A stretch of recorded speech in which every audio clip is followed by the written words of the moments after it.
Afternoon, everyone. Welcome to a special transfer deadline day show of the Two Saints Show today. Coming at you at a slightly different time on a Friday afternoon, 5 to 7 p.m. We're on air today. A few technical things going on at the station today. We're sort of in the process of changing a few bits and pieces, so bear with us today. There's going to be a lack of certain different things. You will get your news and weather as normal. Probably won't be a lot of jingles or ads today. So unfortunately, bad news for you lot. You get to listen to me and Mark even more. So moving on from there, our studio introductions this afternoon. I'm Mark C, the host. My co-host sat in the studio with me, Mark H. Welcome to this afternoon's Two Saints Show, Mark, and everyone else. Yep, and just very quickly to fill you in, couple of things that sort of arisen. Ralph Hasenhüttl is up for Manager of the Month. Yeah, the kiss of death, everyone. Nathan Redmond's goal at Crystal Palace is up for Goal of the Month. Certainly is. So get voting on those two things, because I personally think Nathan Redmond's goal at Palace is probably the best one of the season. Yeah, if you get a chance to watch the highlights they put out on Twitter today, everyone turn the volume up. Yeah. And the other thing very quickly is just to make you aware that the club, because we've sold out at Tottenham, the club have decided that they're basically having a curry and drinks night at the stadium. Unfortunately, I don't know the prices, but I'm sure you can look them up on their website. Absolutely. And a little bit of Saints news just before we kick off today. Kane Ramsey, it's been announced, has gone to Shrewsbury on loan, everyone. Yeah. So that's the first bit of Saints news we've got for you today, as we're on air. I'm not surprised about that. No. He does need first-team experience. The only other one is a rumour that Callum Slattery's off to De Graafschap. Excuse my French, just make sure I've got my teeth in there. Callum Slattery allegedly off to De Graafschap. We don't know for definite, hasn't been confirmed yet, but that's another one to keep an eye on. Yeah. Obviously no other Saints related news at present. Obviously if that happens to change while we're on air, we'll let you know. Yeah. We'll try and keep you as updated as we can on developing transfers throughout the show today. And coming up on today's show in the first half, we've got our review of Saints versus Spurs, corner chat. That's back again today. Premier League managers calling for an end to the FA Cup replays. We've also got news of Saints players relating to Callum Slattery, Kingsley Latham, Kevin Danso, Mario Lemina, any other news that's there at the moment. So kicking off today's show, that's your first half of the show. Welcome back, everyone, to today's Two Saints Show. Just before we get going today, just want to put this out there. Obviously, the views expressed on the show today are mine and Mark's views alone. They're not those shared by the station or the management of the station. So obviously, just exercise a bit of caution in your own environment while you're listening in today. As I say, it's our own views, mine and Mark's, and it's for entertainment purposes only. So obviously, just exercise a bit of caution in your own environment and stay tuned, and we'll get cracking today. So, straight in, Mark. Saints versus Spurs. We were both there. Well, we Cup game. It was. We were having our own replay from the Wolves game, and Mark obviously came with me, and it was. If you were neutral on Saturday, it was a cracking game of football to turn up and watch. I mean, I did remark after the game that was probably, Saints' best performance at home this season for me, because it was. I wouldn't say it was necessarily an open game, unlike the Wolves game the week before. Yeah, it was a lot tighter, wasn't it? But I would say it was entertaining in the sense that, you probably say in the first half Tottenham shaded it. That they had chances, and then in the second half, we kind of dominated the second half, even though they scored in the 59th minute through, that man again. That danger man that we're always highlighting when people are going on about Harry Kane. Well, it's ironic, Mark, when just before they scored, you went, Dele Alli's not the danger man, it's Son. And who went and scored? Yeah, Son. About 5 minutes after you said that, I think it was. Yeah. So, maybe me and you in future need to not point out who the danger man is. Because quite clearly it made no difference to it. He's a danger man, he's also a hindrance. Absolutely. You're scoring goals and they're deflecting off you. Absolutely. But anyway, so obviously they scored, and against a run of play, to be fair. It was kind of a game changer as well. Cause I think we felt against a run of play, Mark, we both felt as well, didn't we, to be fair? Because at that point, Saints had kind of been on top of us. It probably was, because, I felt we're probably, even though I felt we were still playing good stuff in the first half, I thought Tottenham had obviously the better chances. Yeah. They probably should have, in all honesty, they probably should have went then a few up. Yep. And then the second half, you know, on the hour, especially on the hour to the end of the game, you know, I thought we burst into life. We came into our own. Yeah. And obviously, you know, credit to Ralph, because Ralph stayed positive. Absolutely. You know, well, he lost Armstrong early, didn't he? The thing is, well, for me, he could have turned around and he could have said, well, that's the FA Cup done with. Absolutely. You know? And the fact that he decided to make attacking substitution. Yeah, I mean, I must admit, when Armstrong got injured, I thought, he's going to go defensive now because we've lost that attacking threat that he's given us. Because he was offering quite a threat, to be fair. Armstrong looked like he was really up for it. He was really on his game, and he was certainly making things happen for Saints, wasn't he? And you felt at that moment, I certainly felt he was a catalyst for a lot of Saints' good stuff, to be fair, in the first half. And with that injury to him, I suddenly thought he's going to go defensive now. And as you said, credit to Ralph, because he didn't, did he? He didn't go defensive. He made attacking changes, and to be fair to him, it worked, didn't it? I just felt that after we'd gone 1-0 down, it would have been easy for him to turn around and say, okay, you know, I'm going to give the FA Cup, you know, a bad ball. I mean, obviously, we're going to talk about stuff later. But the thing was I just like the fact that he made positive. He did. You know, he made positive attacking substitutions, and hence, you know, we got the goal, we got the replay. Yep. You know, at a time when probably what we deserve, to be fair. When we're on top. And you would have thought to yourself, if the game had gone on for another 10 minutes, there was probably only going to be one winner. Absolutely. Although I have to take a little bit of disagreement about Stuart Armstrong.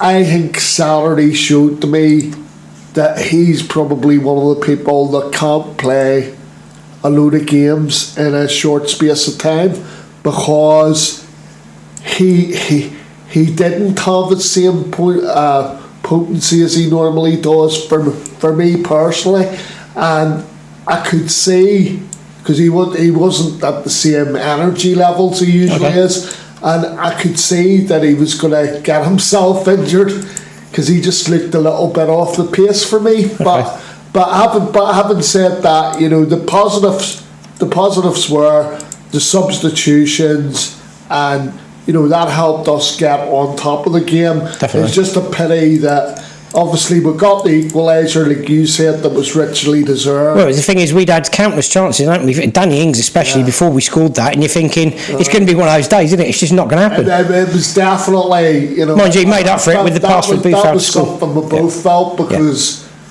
when you see him and he's free, because there's nobody else around him, absolutely you know, not. Free header, you're thinking he's going to bury up, and obviously it didn't happen.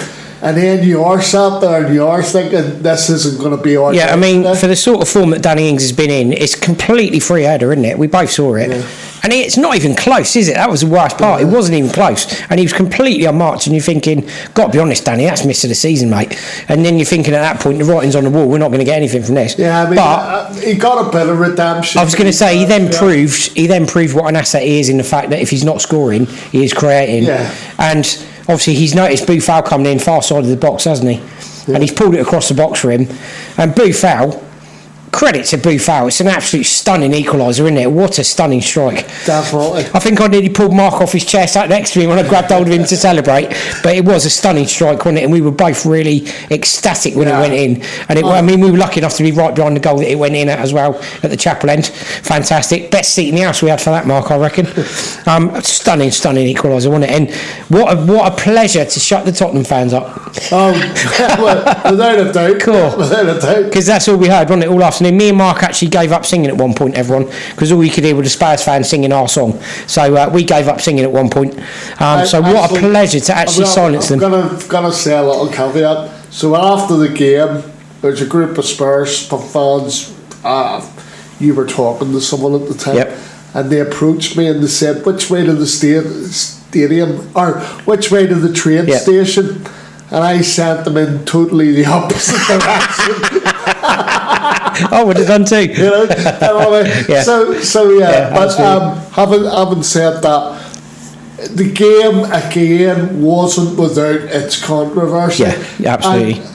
at what stage are you just going to have a game of football Exactly. where there is no controversy whatsoever? Yep. I know Mark has his feelings on certain things, but I'm going to tell you where I am, people. So, the handball one, maybe, but certainly in the build up to their goal, which Son scores, for me, it's a foul. And why it wasn't given by the referee, why it wasn't spotted, Absolutely. you know, and why, because I think we had 2 checks, we're not sure. No, there were. We looked on the big screen, and I was obviously looking at the big screen at the time. And the initial check was for offside, Yeah. and then they also checked for a foul as well, which is the first time I've actually seen them do a double VAR check. I've not seen that before. But that was a foul all day long. Yeah, it was a foul, definitely, and I've watched it back on the highlights. I've slowed it down, and there's a clear foul there. He's definitely pushed Danso over. So it's a clear foul. It wasn't a coming together. There definitely are hands involved. He has shoved him. He's gone down. Some would say he's probably got down a bit easily, but it's a foul all day long. All day long. Quite staggered why it wasn't given. The handball, it was a handball, but we've seen them not given before. Even before VAR came along, we've seen them given, exactly. and we've seen them not given.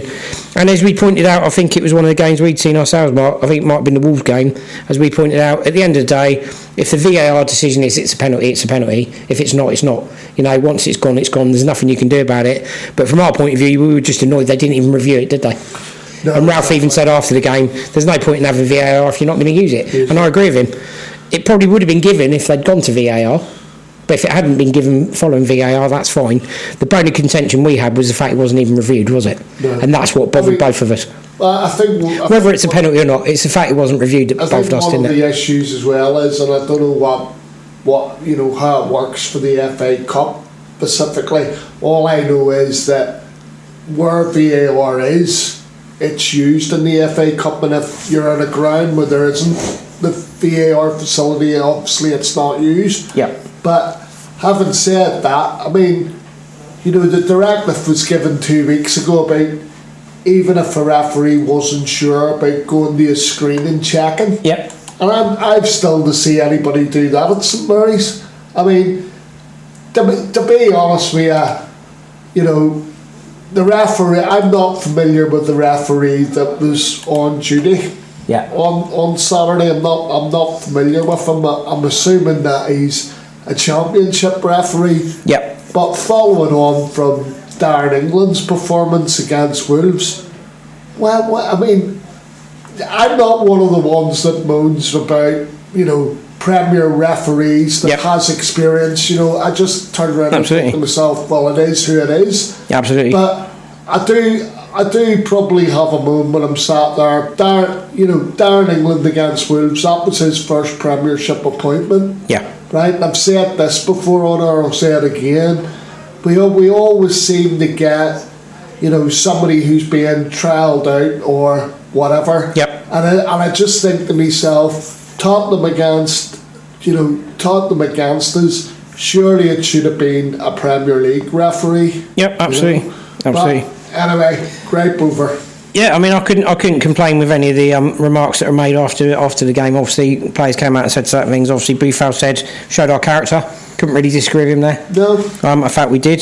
Hasenhüttl saying they're motivated to progress. I felt that was probably the case, to be fair. Certainly looked like it. I'm looking at the stats from the actual game. I mean, Saints actually had the better stats out of the two teams. So you'd actually, if you looked at the stats alone, more possession. Yeah, I mean, if you look at the stats alone, based on chances created, goals, shots on target, shots in total, we actually had more shots in Tottenham by 2, more shots on target. So if you read the stats themselves, you'd actually think Saints were quite dominant in the game. Where in fact it was quite a well-balanced game. And to be fair, we both said, as cup games, it was a really good cup game. Yeah, but just reading the stats alone, you wouldn't think it was a two-way game at all. It sounded sort of one-sided-ish. A side article from that was obviously Ralph and his beard. Yeah. Because he brought the attention the fact that he hasn't shaved, I think he said, since the Everton loss. Yeah. His exact words were, I've got it just in front of me actually. So yeah, his exact words were, Ralph Hasenhüttl believes his beard's another symbol of Saints' transformation in recent weeks. He said, normally I'm not that superstitious, I must say, and we lost against Wolves and it's still here. I didn't shave it. Maybe you can speak about the symbol of our transformation and everything, also in mind or in my face. So, at the moment, I'll love it and I'll keep it. I think my family like it. So he does have a history, actually, Hasenhüttl, of tweaking things in a superstitious manner. Right, okay. During his time in Germany with Leipzig, he actually, to end a losing streak, he actually ditched his tracksuit for a pair of jeans, and it paid off because they won. So he obviously stuck with the jeans after that. But he said he wasn't going to give his tracksuit up on this occasion. Oh, right, okay. So he didn't. So he stuck with the beard instead. He's going to turn up in his Levi 501s. At St Mary's, yeah. So he said sometimes it could be a symbol of not being sure if you do everything right and you get a little suspicious. The best way is to work as hard as you can and to get a good feeling that you did everything that's necessary to win a game. Then it isn't necessary to be that superstitious. So yeah, for anyone listening, I don't think Ralph's going to ditch his tracksuit for a pair of Levi's anytime soon, but he's got a history of it. So watch out. If you see him donning a pair of jeans, it's because he's tried to change something probably, or he's getting a little bit superstitious, which I thought was great. So yeah, fantastic story that. And you get these little stories, don't you, that come up during cup runs, and I thought that was absolutely fantastic. And obviously following on from that was the news that who we could potentially draw in the next round, Mark. Yeah, of course. Well, let's just say there's similarities to our run in 2003. So obviously we're playing Tottenham this round. We played them in the third round in 2003. Absolutely. For anyone who's not aware, obviously we beat Norwich at home, didn't we? And we beat Tottenham. Yeah, but what I was going to say was the fourth round game, we played Millwall, funnily enough, at home. Drew with them 1 each. And beat them 2-1 in the replay, so hopefully that's an omen for the new White Hart League. There are definitely shades of the 2003 Cup run, aren't there, in the last couple of games, to be fair. And as I say, it's perfect symmetry. They beat Norwich, I think it was 1-0 in the fifth round at St Mary's in the 2003 run, and ironically we've got them in the fifth round this time round. So interesting that, to be fair. So as we say, it looks as though we're going to get those obviously in the fifth round, so that'd be great if we get to the fifth round. We all want to get there, don't we? We've got to get there first, though, obviously. So fingers crossed. But obviously we've got a tricky game to negotiate at the weekend, which we'll get to later in the show. But we've got that to negotiate, haven't we? So at that point, we're going to take a little break. Right, welcome back, everyone. On the corner chat. So basically, after last week, when we had Pep Guardiola saying, he would like to see one of the domestic cup competitions scrapped. And he was basically looking at the League Cup. Now he's changed tack. He actually realises the value of the League Cup and the fact that Manchester City keep winning it every season, I think. So he's changed tack all of a sudden, and now he's saying let's put it into basically replays in the FA Cup. And unfortunately, I have to report that Ralph's decided to go down a similar route in the interview that he gave. And obviously this is also followed on from the weekend when Jurgen Klopp declared that basically with the replay coming up for Liverpool, he was going to respect the midwinter break and basically play youngsters. So good luck Shrewsbury in the replay. How did they beat him? But all I wanted to say on it is it's ironic that after last week's comment we're now on to having a go at the FA Cup, and all I want to say to people out there is the Premier League is not the centre of the universe. And the FA Cup is vital for lower league clubs. Definitely. Whether we're talking about gate receipts, revenue, the end of the day, Oxford have shown, for example, they went up to Newcastle, they'll get, I think it's a 50-50 split on the gate receipts. That at least keeps them going for a couple of months, or at least finances, them maybe being able to purchase a new player. And then the other thing that you've got to look at as well is there's a lot of players that play, for the lower league clubs, and they may never reach the heights of playing at a higher level. That's right.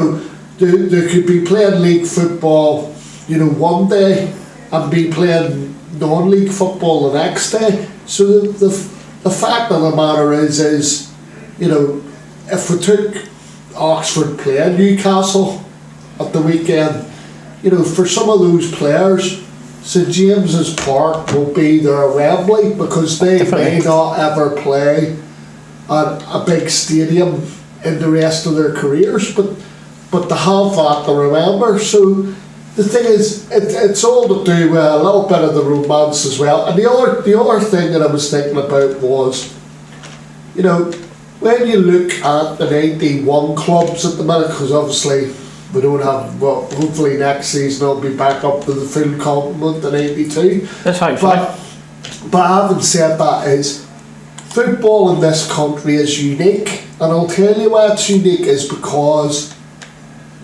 there's high attendances even at lower league football, right? In the sense that if you and I toggled along, say, to watch Serie C football, and I thought about this as well, because we bought Gooley, right? After his club had been promoted from Serie C to Serie B. Well, trust me, people, that's like watching football, with a fence round you, on Southampton Common. And the thing is we're unique in the sense that we have a 4-tier football league, well, Premier League, but as I say, so we have a 4-tier system where all the clubs are professional football clubs, and the thing is they all get fairly big attendances in relation to size of population and things like that. So, and the FA Cup, our cup competitions probably mean more than what they do on the continent in terms of the history and things like that,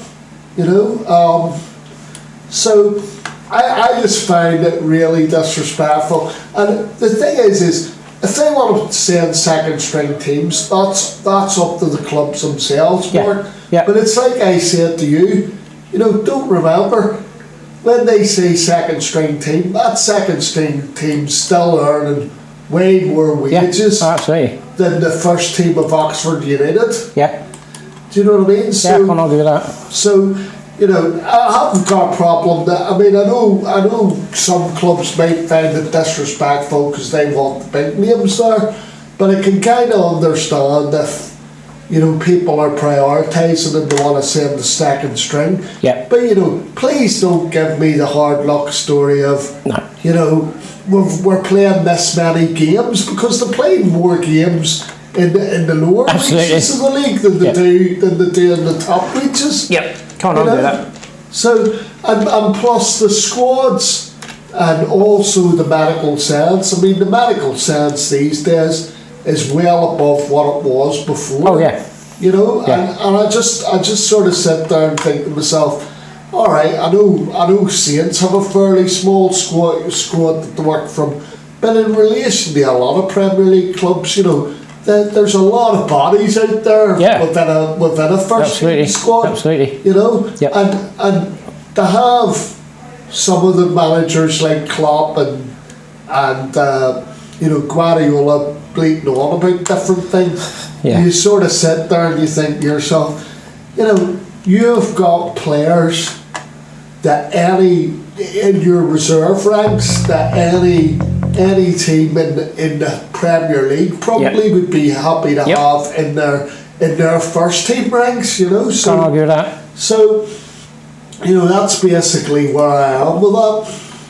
Do you think they add anything at all? I can't really argue with any of that, Mark, to be fair. You talk a lot of sense, to be honest with you, on that. Can't really argue with it. I mean, I'm annoyed when managers come out and say, we're not going to play our strongest team, we're not going to do this, we're going to... Stop insulting other teams.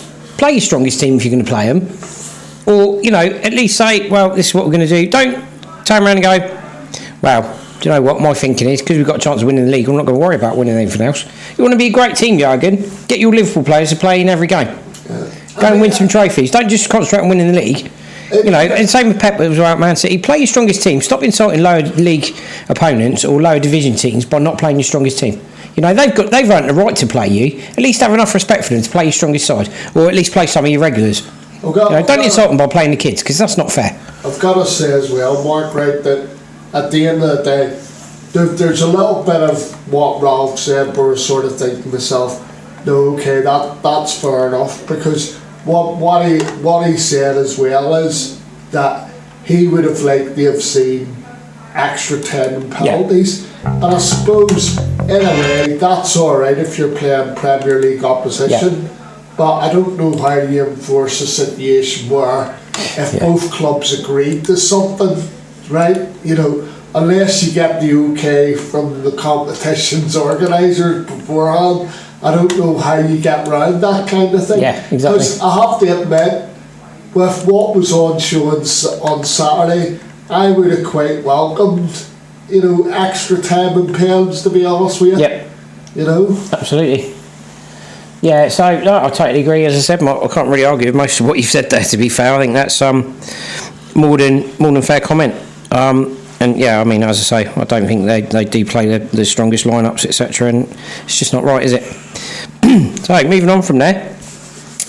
That's obviously summed up our corner chat for today. You're listening to the Two Saints Show on Fiesta 95 FM with Mark C and Mark H every Thursday, 12 till 2 p.m. So, next topic, Saints, obviously, transfer news relating to loans out, loans in. Callum Slattery, we're led to believe the Graf Shap have agreed a deal to sign him.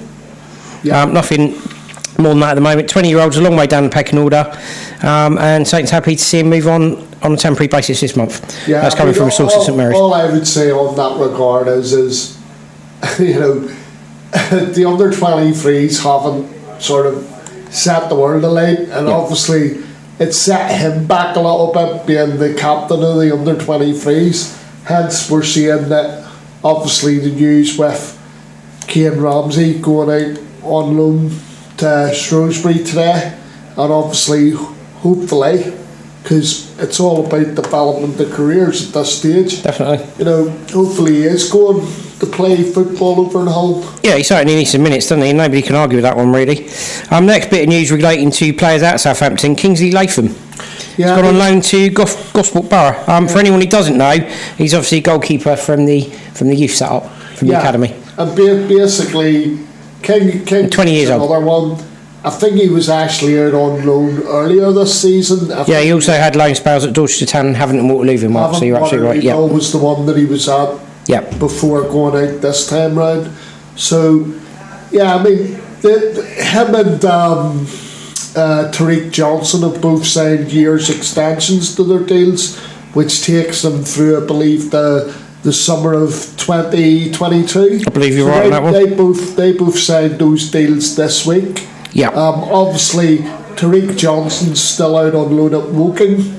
Yeah, absolutely. So, anyway, with this, obviously, Kingsley now's, you know, off to Gosport Borough. Yep. We'll wish him well. I mean, at this stage, it's all about development. It is, really. Certainly is, yeah, and it doesn't hurt to send the youngsters out and get some experience, does it? Exactly. Because that's the only way they learn.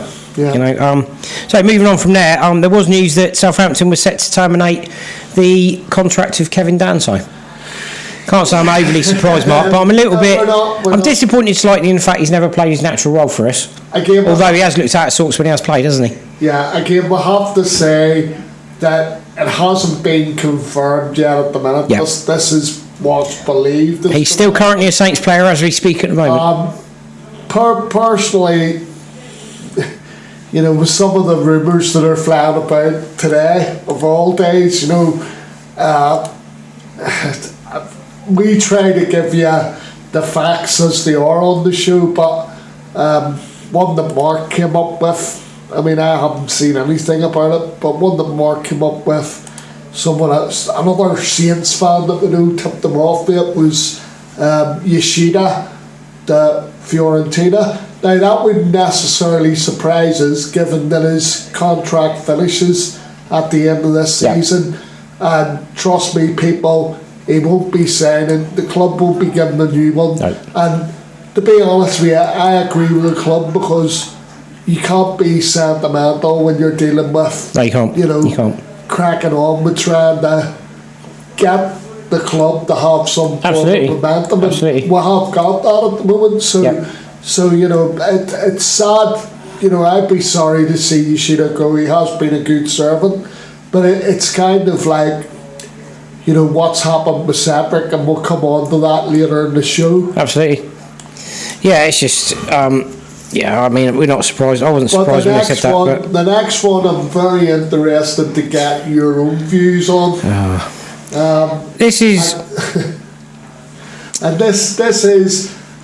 I'll tell you what the story is. Mark's actually discussing Mario Lemina now. Mario Lemina, right? And what it's in relation to is Galatasaray had agreed a deal where basically Saints, by the sounds of it, were going to get all their money back. Yep, pretty much. Right. 16 million. Yeah. But now, right, because it interferes with financial fair play for Galatasaray, because they had spent an absolute fortune before he went there. Yeah. To coincide or to stay within the confines of financial fair play, Galatasaray is now saying, can we scrap that deal and can we offer you half, so 8 million for Mario Lemina. Now, Mario Lemina, as we reported last week on the show, has said that he wants to stay in Turkey. And Mark and I both are of the same opinion that once a player expresses a wish sort of to be somewhere else and not be at Southampton Football Club, you know, we're great believers in you cut the ties at that point and you say, fair enough, let's get a deal done. But I've got to say, if Galatasaray think they're getting them for 8 million quid, I mean, what I would do is, you know, if there's a call back, forget about this Jacob Maddox, who obviously, Jacob Maddox, if you're not aware of, Saints are trying to do a deal for this Chelsea, I say youngster, but he's 21 years of age. He was out on loan previously to Cheltenham Town, but it's being rumoured that we're going to try and do a deadline day deal for him. Don't forget everybody just to obviously. My argument about doing something like that is, if there's a call back on Lemina, you know, and Galatasaray are sitting there going, we'll give you 8 million at the end of the loan, I would turn around and I would actually say, I know it might hurt the club, but they've made a bit of money during the window, which we'll come on to. Yep. Right? I know it'll hurt the club a little bit financially, but what I would tend to do is I would say, well, we're terminating the contract and Lemina's coming back, you know, and he can do whatever until the end of the season. Absolutely right. And we'll see what we can do with him in the summer. Unless Galatasaray have got an outstanding centre half that they want to like throw in as a sweetener, we keep it. It's that simple. 8 million. 8 million's nowhere near it. I mean, part of me's take the 8 million and run. Yeah. The other part of me's no. Do you know what? You're chancing your arm now. You're having a laugh. How long has he got left to run on his contract? Is it worth Saints actually saying, well, do you know what? Because of the amount of time he's got left on his contract, we'll take the 8 million and run, or are they going to think, no, we're going to dig a reels in this time? Well, his contract, for unless, you know, if you don't know, his contract is till the summer of 2022. So even when he comes back, he's still got 2 years on it in the summer. Yep. The point that I would make, Mark, is, I mean, I'm not saying he's a world beater. You know, I'm not saying that. He is someone that can change a game of football. He's also someone that can look like he's a non-league footballer. Absolutely. At times. But having said all of that, you know, my argument is you might as well bring him back as cover if you're trying to bring this youngster in for Chelsea. You might as well terminate the contract, say, Mario, you're coming back, right? And then let's see, because the thing is I've already resigned myself personally. I'm leaving the football club. But let's see who comes in for him in the summer, because 8 million to me is a derogatory amount, given that I would expect that there probably would be other clubs that would be willing to offer more. Even if a club comes in and offers 10 to 12 million, I'd take that. You know what I mean? Yeah, absolutely. Yeah, I just think that'd be a better option, Mark, in fairness. So, yeah, I mean, it's either no, keeping him's pointless, or yes, he can be a squad player. It's either or, isn't it, really, I guess? Yeah, exactly. But I just say... It also, I think, depends as well. We're all aware that, obviously, there's been talk of Højbjerg. If he goes anywhere in the summer, you're probably looking to bring someone else into the fold, aren't you? So, I don't know. Can he do a job for us? We are going to come on to that later in the show. Could Lemina do a job in centre midfield if Højbjerg's not there? We don't know, do we? I mean, I don't know. It puzzles me that we're... I mean, I'm assuming that we've been tracking this Jacob Maddox for a while. Well, let's hope so. Because it just sounds strange that all of a sudden, you know, we're plucking somebody that's come out through the academy. Yep. And the issue is like a lot of these sort of things that happen, who's actually reaping the benefits? Absolutely. You know, and we're going to come on to that again in the second half of the show as well. Yeah, absolutely. When we go on to talk about Mr. Kyle Walker-Peters, because you sort of sit there and you think, who's reaping the benefits? Are we reaping the benefits because he's playing for us? Or in the longer term, is the team that are loaning as the player reaping the benefits because he's getting the exposure? Well, just a quick one that I obviously discovered before we came on air today, Mark, and I actually saw it. Ralph Hassan, who actually did say there is an option to sign Kyle Walker-Peters, although it's not on paper. So that's an interesting one. There is an option, but it's not on paper. Now that worries me, because that is quite dodgy. But that came from Ralph himself. No. See, the thing is if it's not on in paper, then it's not bound. Yeah, I agree with that. It's we're going back to the Al Berkovitz. Yep. Right? Yep. Al Berkovitz, anybody remember him? Right? Yeah, all I'm going to say is we don't learn our lesson, do we? Or we'll go back to the Toby Alderweireld deal, you know, let's have a handshake. Don't learn, do we? We don't learn, do we? You know? We don't learn. But that's what I'm saying. You can't unless it's there on paper. I disregard that straight away because the thing is if he gets the exposure and he plays well for us, I mean Tottenham won't want, and even if they did want to do the deal, they're going to want to do it for a lot more maybe than you know what might have been needed now. You know, so. I just think to myself, no, let's leave it there. As far as I'm concerned, the lad's here on loan and that's it. Well, that wraps it up nicely. I haven't got my teeth in today. Thanks for telling everyone that, Mark. If you didn't hear that, Mark just said he didn't have his teeth in today, everyone. Right, anyway, moving on. The Two Saints Show on Fiesta 95 FM with Mark C and Mark H. Welcome back, everyone. So, Mark, Kyle Walker-Peters came in on loan with Southampton to the end of the season. According to Ralph, there's an option to buy, but it's not on paper, so there's therefore not an option, is there, pretty much? I'm ignoring that. But anyway, what I would say, people, is on paper for us, I would say it's a good signing. Yeah. All right. It's till the end of the season. Probably you're sat there thinking to yourself, I don't know. But the one thing that struck me straight away was I listened to the interview that he gave. You know, when he was brought in, and I have to say, he's put me in a positive frame of mind because, you know, he turned around and he basically said, you know, for me as a player, it's about me winning the ball. Right. And then from there, making sure that I'm on the front foot all the time. And I just like the way he spoke. You know, he said that he was here to play football. And you know, in that sense, it sort of looks like a win-win. You know, we don't. It's so hard to gauge because the way I kind of look at where he plays, and I know people say, oh, he can play left, he can play right. Primarily, he's a right-sided full-back. The only problem with gauging where we are with Kyle Walker-Peters now, he burst into the under-21 team. But what I would say for me is, you know, Jan Valery has just as much experience.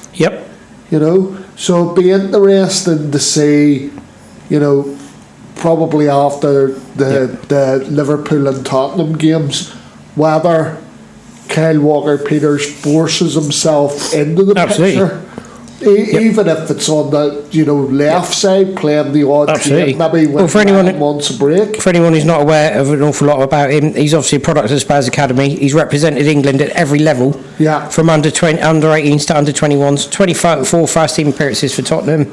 He's played in the Champions League. His most recent outing was starting away to Bayern Munich in the Champions League last month. So obviously he's had Champions League experience as well for a young player. I have a claim to fame. He does talk well. I have a claim to fame for him, right? If he's as good as his uncle, Phil Walker, right, used to play for Millwall and Charlton. And as a kid, I remember watching his uncle occasionally on the big match. And I reckon if he's anyway as committed and as good as what his uncle was, then hopefully we've got a player on our hands. Yeah, I mean, for me as well, if Saints fans remember, we had a certain young left back that joined us from Chelsea on loan who actually had Champions League experience. Yeah. And he turned out to be quite a decent player. Yeah. And that would be Ryan Bertrand. So there's a little bit of history with younger players playing Champions League football and coming into teams on loan that have performed quite well. So let's hope he kind of continues that vein of players that have done that. He does look like a decent player. He does look like he's got something about him for anybody who's watched any of his highlights or watched when he has played for Tottenham. He's definitely got something about him. Pochettino certainly rated him, but Mourinho, not renowned for developing players, doesn't do an awful lot with youth players, to be fair, does he? So I can't say I'm surprised, but as you say, he's spoken well, he's viewed the club very well, and let's not remember there were other teams in for him as well. The fact that he's chosen Saints ahead of them is good news for us, because he's seen us as an exciting prospect, and that's good from our point of view as a fans, definitely. Good news factor, the fact that he chose us ahead of other Premier League teams, you know? Definitely. So for me, I think it's going to be it'll be a good signing. A lot of people will have their views on that. They'll have their doubts on it. Let's not judge God before he's played in the Saints shirt. Let's see how he gets on. He might well be a fantastic addition, and we might well be sat here come the summer going, do you know what? They've got to sign him. We don't know, do we? Absolutely. He's certainly not going to start against Liverpool. Ralph's obviously come out and said that's going to be too early for him. But Jan Valerie's been back in training for a week. Yes. So we're believing that Jan Valerie's probably in contention for Liverpool. It's a bit of a comeback game for him, isn't it? Against Liverpool, I mean, you don't get easy games, do you, in the Premier League? And that's for Jan, that's certainly going to be a challenge, isn't it? After the virus he's had, so let's hope he's managed to avoid the Buddha Lounge and actually get rid of that virus he's got. So anyway, Mark, so it's one in and one out, and certainly one out is Cedric. Yep, so we've had it confirmed that it is official. Cedric has joined Arsenal on loan to the end of the season. Yeah, he's left the building, people. He's left the building. Yep. And a bit of meat on the bones, as Mark's going to put it, and as he will put it, the fact that Saints signed Cedric for 4.7 million. Yeah. And we're led to believe the loan fee, along with his wages to the end of the season, actually means Saints have actually made money in the transfer window without sending anyone. Yep. So over to Mark on that one. Your thoughts on it, Mark? So the deal is Arsenal are paying a £5 million loan fee, and Mark and I were talking about this in the car. Even if you're looking at wages for him till the end of the season, £500,000, say to £1 million, right? Saints are still making £4 million. Yep. Without actually hardly doing anything. Absolutely. In the window. And the thing is, when you look at it 4 years ago, 5 years ago, we signed them. Yep. Right? And we signed them for £4.7 million from Sporting Lisbon. Right? And to just be losing £700,000 on a deal for a player who's out of contract in 6 months, in 6 months' time. Yep. That's some deal they've managed to manoeuvre. Yeah, for some of the Saints fans that I saw on Facebook today debating as to why, and through Twitter debating as to why they've done this deal and it's a bad deal and blah blah blah. Do a little bit of digging, people. Do a little bit of research on the numbers and you'll find out we're actually making money on that. So it's actually a good deal all round. And this is, as Mark said, a player who's out of contract in the summer. In the summer. Just like to mention, everyone, we've just been joined in the studio this afternoon by a good friend of ours and fellow presenter on Fiesta FM, Greg Dixon. Welcome, Greg. Hey, mate. He's Hey, Mark. Good to see you. decided to join us for our transfer deadline day show. Welcome, Greg.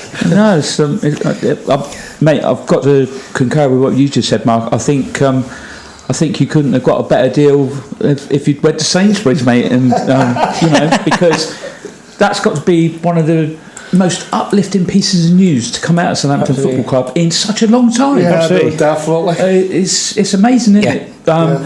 And you're so right. I think people are failing to forget that Cedric's out of contract in the summer. Yeah, and we could let him go for nothing. So to get money for him now, is absolutely amazing. Yeah. Yeah, and let's not remember, we've got a lot of players out of contract at Saints coming up soon. So you're looking at, and you're hoping that they're going to be able to get rid of all the players that are out on loan, that they're going to be able to do deals for him. The only player they're probably not going to shift, as me and Mark were talking about on the phone in the car earlier, was Guido Carrillo, who, to be fair, you couldn't even give away to Crew Alexandra for free. If you said to Crew Alexandra, we'll give you Carrillo, they'd be like, no thanks, don't want him. So I think he's probably the only player we struggle to shift, won't we, to be fair. But me and Mark are quite confident that... I heard you say when I came in, one out, I do believe that another loan deal has just been done. Jacob Maddox with Chelsea, unfortunately, everyone, Sky Sports are quite behind on the news today, because despite the fact we've got the transfer centre page up right in front of us with all the updates that are running, there's actually no Saints update at present. Right. So Greg's obviously told us something we weren't aware of. But definitely, as was said in the programme a couple of times, that deal does look like it's in the offing. Absolutely. Whether it gets done during our time or not, we don't know. And for anyone who doesn't know, James Maddox is actually a central midfielder. I think it's being banded about mainly by Saints supporters, to be honest, because sounds about right. I've just come down from my show and that's where I picked it up from. Okay. Right, okay. Whereas, I didn't pick it up from Sky News at all. But I've not. I must admit, I've not seen it on any of the mainstream areas you'd look at the moment, but it's good news anyway. I had a genius moment during the week, and Mark's going to tell us all about it now, because genius moment. It's to do with the Celtic right back. Oh yes. So Jeremy, is it Jeremy or Jermaine? Jeremy. It is Jeremy. Jeremy, right? Frimpong from Celtic. So Jeremy Frimpong from Celtic, 19 years old. He's Dutch. He is 19 years of age. And Celtic signed him in the summer from Manchester City. Saints allegedly have sent scouts to have a look at him. Yep. Now I'm looking forward to the summer here slightly, people, so bear with me. Yep. We've got a deal at the moment. Kyle Walker-Peters has come in on loan to the end of the season with no option to buy that's on paper. Yes. Right. And I think there's a reason for that, and I think Mark's just about to get to it. Yeah. So I'm looking at the summer. Celtic have been told allegedly by Saints that they're going to have to pay the money down for El Sanusi if they want to buy him in the summer. So the money down was £9 million. Okay.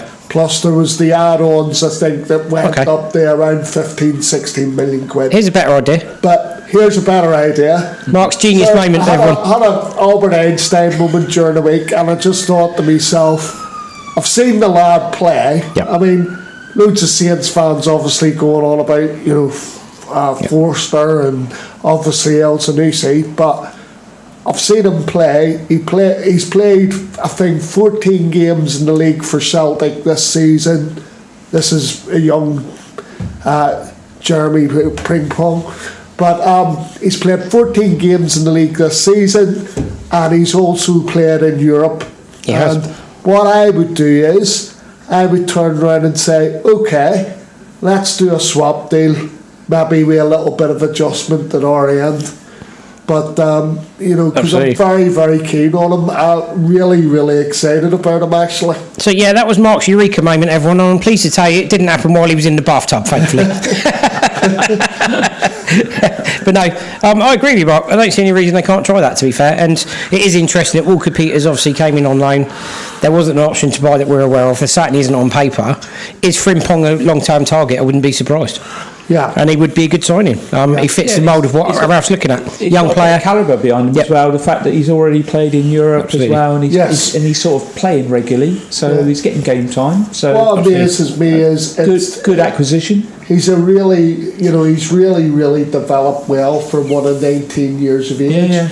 Admittedly, he made the decision to leave Manchester City, which obviously it's a competitive environment to try and get into their first team or even in. I was going to say, I squad. think when you're in a club like that, Mark, any of, I don't know, say probably the top 6 current clubs around in the Premiership, you've actually got to look at the pathway into their first team, and if it's blocked by quality players, you know that your time's going to be limited there. Yeah, and I think, and you don't want to really sit on the bench, or you want to go out and get game time, don't you? Yeah, no, very much so. I think that's why we've seen people like Jordan Sancho move to Borussia Dortmund, and obviously he's carved out a career for himself there because he was an academy product of Manchester City. So Brim From's decided to go along the same route. This time he's joined Celtic. He's making a name for himself. And he would be a good acquisition. He's basically putting himself in the shop window, isn't he, up there? Yeah, absolutely. And that's what you want. You look at some of the Saints squad that we've had in the past that are happy to sit in the background. You've mentioned one already. Fraser Foster was quite content. That he wasn't worried about. He'd lost his place, basically, getting his wages. I think the business Saints are doing at the moment is so proactive.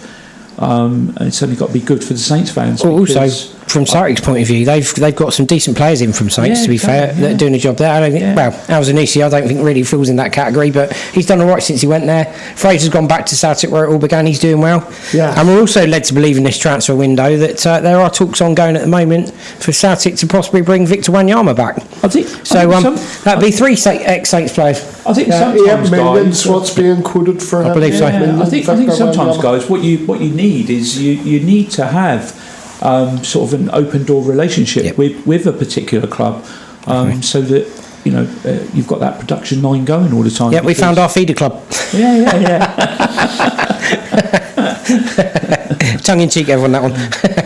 No, I think things are certainly developing interesting. While we're on the subject of transfers, etc., and if anybody caught any local football last night, Sholing beat their local rivals Hamble 2-1, and a fantastic overhead kick from Dan Mason to win it for them.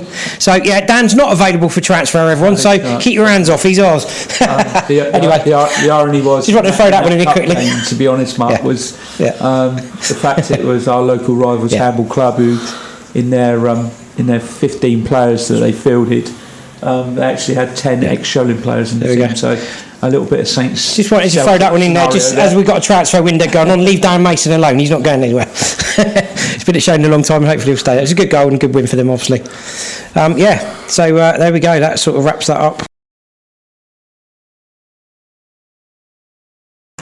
Right, welcome back everyone. So just some updates from the live transfer news at the moment on this transfer deadline day version of the Two Saints show. Borja Baston from Swansea is on his way to the Midlands to complete a move to Aston Villa. The Spanish striker's contract at the Liberty Stadium is up in the summer. We've also had news that Burnley and Watford are poles apart on a potential loan deal to bring Ben Gibson to Vicarage Road. 4.5 hours of the transfer window left to run. Sky were reporting that there may be a possible deal for Odion Ighalo in the offing for Man United. He's one of a number of players they're looking at short term. They obviously want to get a striker in. He's a name that's gathering a bit of traction. Obviously, he was linked with going to the Chinese Super League. That hasn't actually started yet. So there's an opportunity then for them there. He's playing in the Chinese Super League. They may well be able to get a deal over the line for him, possibly. He's one of the names that have been linked. We're also led to believe that if they've come back in with an improved bid for Joshua King, whether or not that's correct or not, we're not sure. And obviously Nigel Pearson has actually gone home from Watford, but apparently it has no bearing on any of the transfers going through. And obviously Ben Gibson was one of those that's obviously supposed to have been moving. Doesn't look as though that's happening at the moment. So I think that's all we've got for you at the moment. There obviously are deals that can go technically beyond 11 o'clock because, as we all know, you can complete a deal sheet and you can obviously apply for a bit of extra time. As long as Yep. it's submitted. Yeah, and as long as it's submitted before 11 p.m, it gives you until 1 a.m. to complete the transfer. That's obviously all the FIFA paper. But the FIFA paperwork has to be uploaded by midnight for international transfers and loans. So they've only theoretically got an hour longer, which seems a bit silly, but there we go. So anyway, off with them, back into the Two Saints show this afternoon, because that's what it's about, Saints after all. Right, so on to the next topic today, which is... like a hard chapter in verse. You probably did, Mark, I think, actually. But there's quite a lot going on. That's the reason for doing the show today, obviously. So, moving on from there, we're now into the next segment of our show, which is relating to Pierre-Emile Højbjerg and Yannick Vestergaard. Talk of either one of them being signed or not signed. Yannick Vestergaard, Leicester have apparently come in and offered him on loan. Then Leicester have apparently come in and offered 25 million. Saints have apparently turned it down. Are they absolutely mad? Okay, so let me put my meat on the bone here, and then you can come back at me. So, basically, Daniel Levy decided to do the old. I believe there was an inquiry made, right? Because obviously, Kyle Walker-Peters goes out on loan to Saints, and Daniel Levy says, "Oh, by the way, any traction on maybe bringing Højbjerg to Spurs?" You know, which I'm sure got quick rebuff. All I will say is, and this is an extract from an interview that was given by Ralph to the Daily Echo. I think it was after the game on Saturday, and it was in response basically to Vestergaard, and I think you can apply this to Højbjerg as well. You know, he turned around and he said, "At the minute, I'm working with a squad of 20 players," right? So obviously, you know, if Saints fans are following their season, they know that there's no promotions coming forward from the under-23s because they are struggling this season. You know, so he's working with a basic squad of 20, right? And like he said, as far as I'm concerned, I'm not interested in any of those players who are under contract, he didn't say under contract, leaving before the summer. You know, and I go along with it. I mean, you know, when we talk about Højbjerg, you know, apparently Tottenham, Arsenal and Leicester are all interested. Now, you know my feelings on it, Mark, we spoke about this many times, right? I do think that if there's an offer made in the summer, that will be considered. And in all probability, you know, if any of those sides are playing European football, especially Champions League, and they come back and they're interested, and you're still talking, you know, around the £30 million mark, then I think a deal will probably be struck. You know, that all depends on how Saints season goes, you know. Still in the FA Cup, still pretensions of European football, you know, still could get relegated possibly. You know, so, you know, all I'm saying is like, all Saints fans know it would be daft to basically get a player that's playing week in, week out. Absolutely. And, you know, in relation to the Vestergaard deal, what I would say is the Vestergaard deal, that's slightly more complicated because, as one of my friends said to me, he said, if we were a club that was on 37 points, so 6 points more than what we've got currently, right? He said the club may well have done the deal, but the thing is we're still a club on 31 points, and while a lot of people are turning, you know, Saints fans are turning around and saying, well, you know, that's fairly safe, it's still not guaranteed safety. So the thing is are you going to let your main cover, if one of your centre backs gets injured, Absolutely. are you going to let your main cover, you know, leave the club? Now, I have to say, conflicting reports. I mean, I do genuinely believe that there was an offer made by Leicester, and I do think that they were willing to pay what Saints shelled out. What I can't believe is Saints had the cheek to turn around and say that they were looking for more money. And this is a bloke that's hardly played for the Saints first team all season. But the thing with Vestergaard is, you got a lot of people go like, oh yeah, you know, he needs somebody alongside him who's got a bit of blah blah blah. The issue for Vestergaard is he's not adapting to the pace of the Premier League because it's not a league he's able to adapt to. His game is more suited to a European game, Mark, where he gets more time on the ball. And unfortunately for him, the Premier League, out of all the leagues you look at across Europe, is played at probably the most frenetic pace of any of them. And that's the issue Vestergaard has.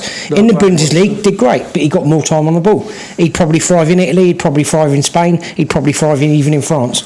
But he struggles in the Premier League because of how frenetic a pace it's played at. And no disrespect to Yannick, he's not the quickest, is he? And unfortunately, it does catch him out. And we've seen it time and again this season, unfortunately. Bit of Premier League news while we're on air at the moment. 2 more deals look as though they're possibly likely to go ahead for Bristol City. One of them is actually Premier League related. So obviously they signed Naki Wells from Burnley last night, Bristol City. Looks as though they're actually going to take Filip Benkovic from Leicester on loan as well. So there's a couple more. Relating to Southampton Football Club, it's being reported in the Daily Echo that Saints veteran Mara Yoshida is set to join Sampdoria on a 6-month loan. He's obviously due to be a free agent in the summer. Saints did have the option of triggering an additional year. They've obviously decided not to do that. It's understood that Sampdoria will pay the Saints coast side around £3 million, which includes a line fee and wages, making more money in the January transfer window, Mark. Is there some sort of summer budget or some sort of summer plan that Saints haven't filled us in on? So yet more money made in the transfer window without actually properly selling anyone. This is what, it's becoming a theme, this is. This is exactly why I said to you in the car coming down, Mark, right? I said, at this rate, in the summer, Saints will be able to sell everybody that they want to sell, bar Carrillo. Absolutely. You know, because the thing is like, it amazes me again that they've managed to get, you know, if the report's true and everything goes through, it amazes me again that, you know, Maya Yoshida, we'll go back to the Cedric thing. Maya Yoshida out of contract in the summer. Right? So there's obviously a loan fee involved, you know, and £3 million, I sort of sit there and I think, thank you very much, you know, ka-ching. And, you know, all I would say is now we're looking at a kitty, right? We're now looking at a kitty, ladies and gents, because I like to keep score on these sort of things, right? We're probably looking at a kitty of around £12 million now, because they never spent the Charlie Austin money. Danzo came in on loan, right?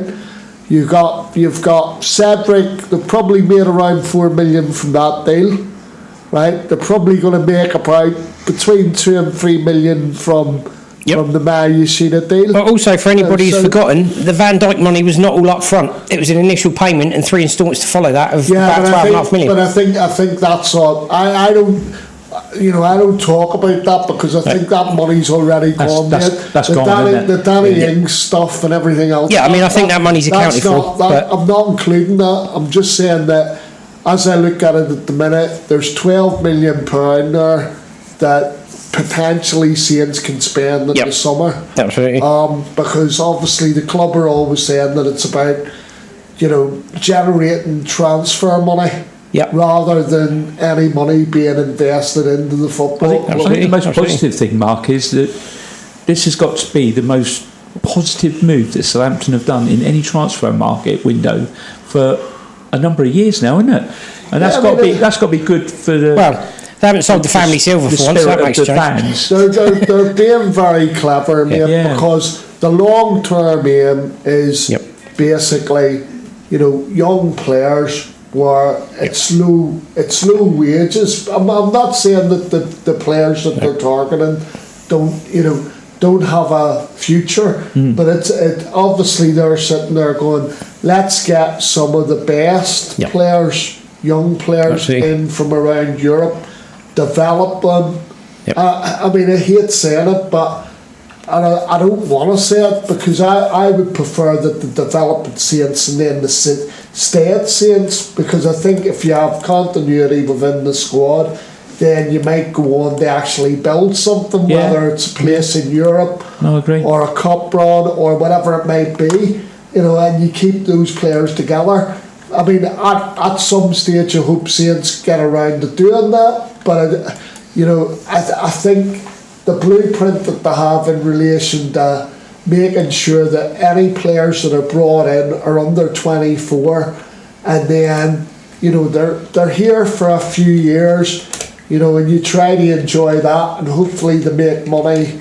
The club makes money and everything else. I get that side of it, but I'm a long-held believer also that when a club is struggling, and if you don't have the monies in the copper, then it is up to the club, whether it's through club profits or whether it's through money that's divvied up to the owners at the end of the season. You do have to. There has to be a balance there somewhere for me as well. Yeah. So, but it's all good news, because at the end of the day, these are people who are out of contract at the end of the season, and that's like I said to Mark, they were never ever going to. The club was never going to renew these people's contracts. That's right. So they're being positive about trying to bring a little bit of revenue in rather than lose out in the summer. And the other positives are, from Saints' point of view, they're not selling the family silver for a change, which is great. Oh, exactly. Højbjerg, there hasn't been any approaches for him that we're led to believe, but any approaches are made. Saints have said they're going to rebuff them in this window. They're going to ignore any offers for Højbjerg. Vestergaard's not going anywhere else, mate. Very clear he's going with. The other positive news is Saints have also been linked with a move for Lawrence Shankland from Dundee. Oh yes, sorry mate. Yes. Who's a young striker up in Scotland and scoring hat loads of goals. Let me correct you there. It's actually Lawrence Shankland from Dundee United. Oh, sorry, Dundee United. Right. My apologies. There are two separate teams. So anyway, Lawrence Shankland. I follow a little bit of Scottish football, I've got to admit, right? So Lawrence Shankland ridiculously is scoring goals for fun, right? He had a period last season where he was at Ayr United, and Ayr United are not one of the more sort of fashionable clubs in the Scottish Championship, right? And while he was scoring goals for them, I mean, they were riding high, in the Championship last season, and then obviously this summer he moves to a bigger club in terms of the infrastructure and stuff like that. Admittedly, it's a club, in the Championship, but it's also a club with history. If you look at the likes of Jim McLean when he was manager there, they got to a UEFA Cup final. They lost out to Gothenburg.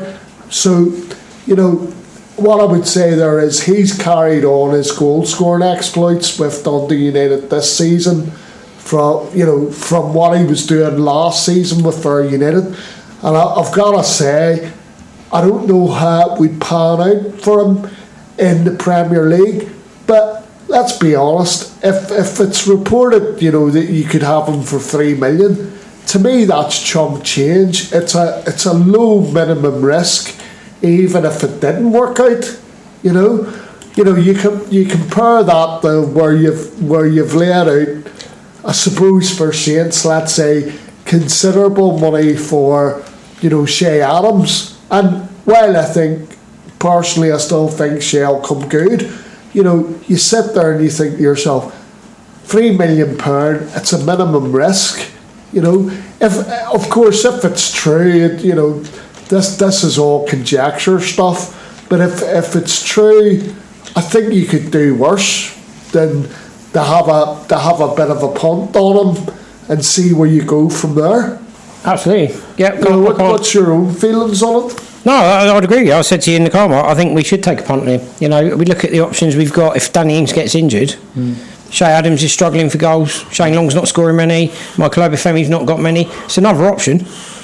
So why wouldn't you look at him? A number of goals he scored. we recruited Shay Adams based on the goals he scored in the Championship. Is the Scottish League much different to the Championship? Probably not at the level he's playing at. And he's scoring goals for fun, as you say. Certainly wouldn't hurt to take a punt on somebody who seems to know where the goal is. No, exactly. The natural goal scorer is hard to come by. And the other, and as you know, you're not unearthing another Ricky Lambert or a Jamie Vardy. You don't know, do you? The other thing I want to say very quickly is I know that Shane Long's contract's up this summer, right? And he's probably the one player where you'd say, do we or don't we offer him a contract, because he's playing games in the first team. The rest of what we're talking about today, you know, Maya Yoshida is a fringe player. You know, whether people like that or not, you know, it's sorry to see him leave the football club, but there's no sentimentality in football. And the other thing that I would say is, you know, Cedric, again, you know, he probably had his most productive time with Saints in the first 2 seasons. Absolutely. And it's all gone slightly off the boil. You know, there's been a little bit of improvement in the last few games and stuff like that there. Yep. But, you know, you move on at the end of the day. Well, at that point, we're going to move on. And Liverpool Saints, Mark, at the weekend. Yeah, Liverpool Saints at the weekend. So basically, we have seen Liverpool only drop points against Manchester United this season. Obviously, given our form, you go into the game with lots of hope that, you know, on the back of how we've played, you know, you're basically sitting there thinking to yourself, can we get something from the game? Absolutely. You know, I think we can. I think we'll have to be measured in what we're doing, though, because it's a little bit like what I said to you know, on, I think it was Wednesday night, they played West Ham, and the thing is what was happening was West Ham was seeing a lot of the ball, but Liverpool was hitting them every time on the counter attack, and they're just hitting them at speed. So it's going to be difficult. Well, I hate to say it because I looked it up earlier on the Echo in regards to Liverpool Saints, and I've got to be honest, Virgil's been a bit loose-lipped, mate. I think. I think he's given Liverpool the kiss of death. Virgil has. Virgil's very clear, calmly stated, "I'm going to keep Danny Ings quiet." Well, fantastic, Virgil. You do that because while you're busy doing that, Nathan Redmond's going to nick past you, mate, and stick one in. So that's fine, Virgil. You carry on worrying about Danny Ings. Brilliant, fantastic. Mind games have started already. All Look I was going to say was living in his head. You know, we've had all the Liverpool grandees have obviously came out this week, and they're back in Liverpool for the win. But I would just turn around and I would say that, you know, you go in, you know, it's just a game that you go into. It's a free hit, Mark. I mean, I don't like using those sort of cliches, but it's a free hit. You know, we shouldn't really go in. I know I'm reticent about being on the front foot. I still think, in away games, you know, when Saints have played on the front foot this season, they've got results. Yeah, I mean, you know, for me, go there, play on the front foot, be aware of the counter-attack, be mindful of the counter-attack, because, I mean, the other good thing is Mane's missing, so that's a massive plus for us. Yeah, no, huge, massive plus for us. Huge for Saints. Big blow for Liverpool.